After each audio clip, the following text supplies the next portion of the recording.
What's going on, party people? It's your boy Mitch from Does Garage, and today's video is all about this bad girl right here, the Husqvarna 701 SM.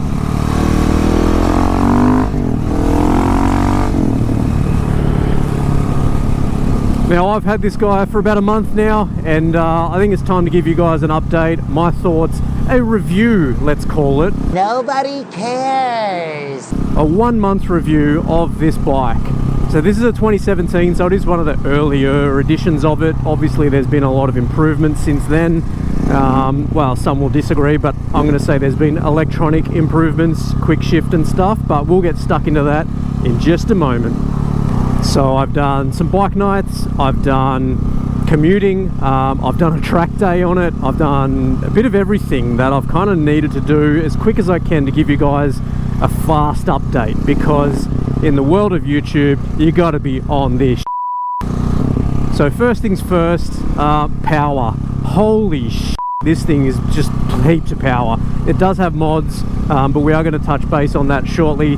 So it's definitely not standard, but it's not making like 100 horsepower more than a standard one. So yeah, look, a torque monster. If you want to learn how to do wheelies, the correct bike to do it on. It's so easy, man. This thing makes me look like a really good rider, and I'm not. Now, one thing that every person that I've seen do a review on this bike has said this next thing, and I 100% agree with it. The seat, oh my god, it's horrible. Oh, that's nasty. Oh, it's so uncomfortable. There are plenty of options out there for comfort versions. Now, this definitely isn't my commuting bike. I've got a work car, so I don't really need it to commute. But when I do those longer rides, it's pretty bad. So as you can see there, just twist that throttle and that thing stands up.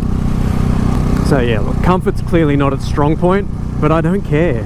Compared to the Gixxer that I was on previously, I can handle a bit of a sore bum, where my neck and my wrists and everything was sore before, so it's definitely better than the Gixxer. Obviously the Gixxer is a super sport track bike, whatever you want to call it, but I wasn't enjoying it anymore, so it was time to move on to this girl.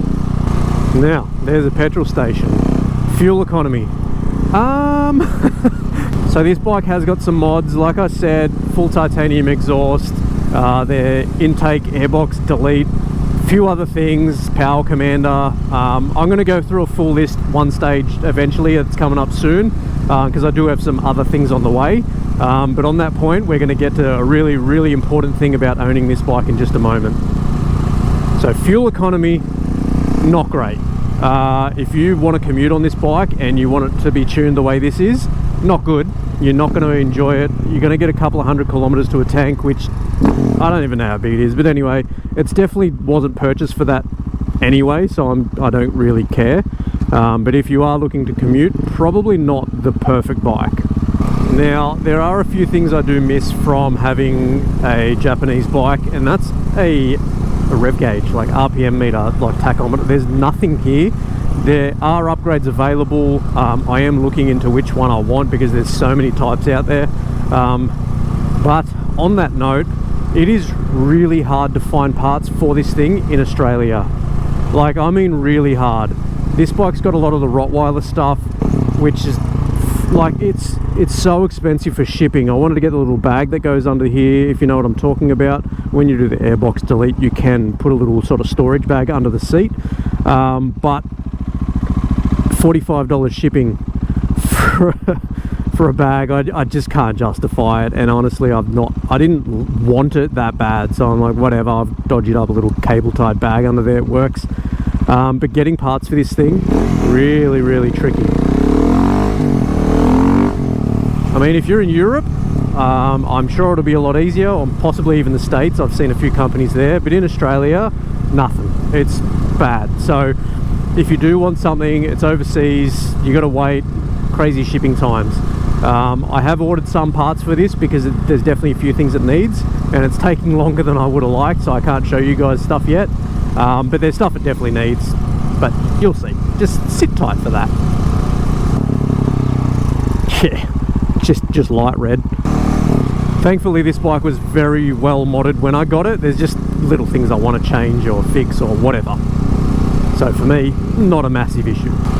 So back to the bike itself. How does it feel? How does it go? How does it blah blah blah? If you watch my track day video, you would know that this thing is amazing.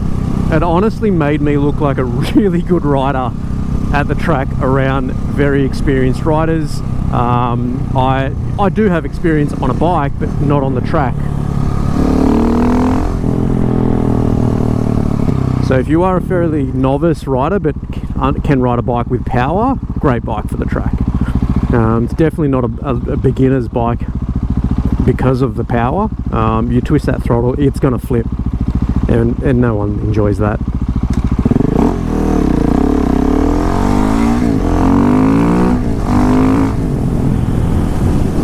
So when you are on a normal sort of bike ride, group ride, whatever, if you plan on just cruising, don't buy this. You cannot take off without doing a wheelie, and not because it's got so much power, it just does it so easy that you just wind the power on and stand that wheel up. It's just, you can't help it, which brings me to my next point. It is fun. It's just so much fun. For example, my GSX-R made 145 horsepower. This makes about half of that, but clearly a lot more torque. Now the Gixxer was a lot of fun when you were going really fast. If you weren't going fast, it was kind of boring. Where this thing, I can ride like this, cruising along, little reclutch, bring that wheel up, and it just puts a smile on my face, man. That's what a bike should do, in my opinion. Make you smile, make you happy, make you feel something, and this bike does that.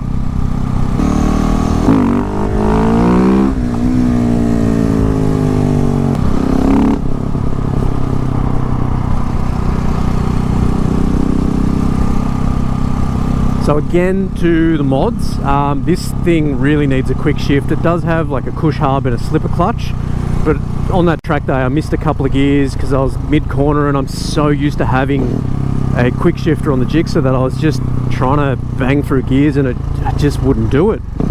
So yeah, I really do need a quick shift on this thing for my own personal riding style. But other than that, I love this thing. And at the end of the day, do I regret getting rid of my Gixxer and getting this? Because that's the question so many people have been asking me. Like, do you miss the Gixxer? Do you wish you'd kept it? Nope, not at all. This thing is just so much more fun than the Gixxer. I do more rides like this than I do flat out. So what is the point having a bike that will do 300 kilometers an hour? I did it once and it scared the absolute shit out of me because it's just fast. But that's the only time it was fun for me. Where this thing, I can cruise around, be silly, jump over speed humps and roundabouts and stairs, and it's just fun. It makes me feel like a kid again. And that's what this thing is. It's just an adult's dirt bike or BMX thing, you know. So this thing, absolutely the best bike I've ever owned. I'm calling it. I've owned a lot of bikes. I've still got a few bikes at the moment. And this is by far my favorite bike.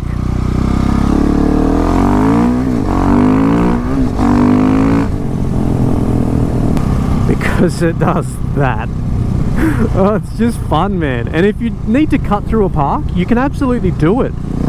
You know, it's just, you obviously don't do that on the grass because you'll land on your ass. So get to your Husky store, go and buy yourself a 701 SM or a KTM 690 or a GasGas 700. They're all the same thing, whatever. Stop trying to compare USB chargers and stupid things that really don't matter. When you ride your bike, whichever color you prefer, go and buy that one. So thank you guys for watching. Make sure you click that subscribe button below. Let me know what you think of this video. Let me know what I've missed out on, because I guarantee there's stuff. That's it, guys. See ya.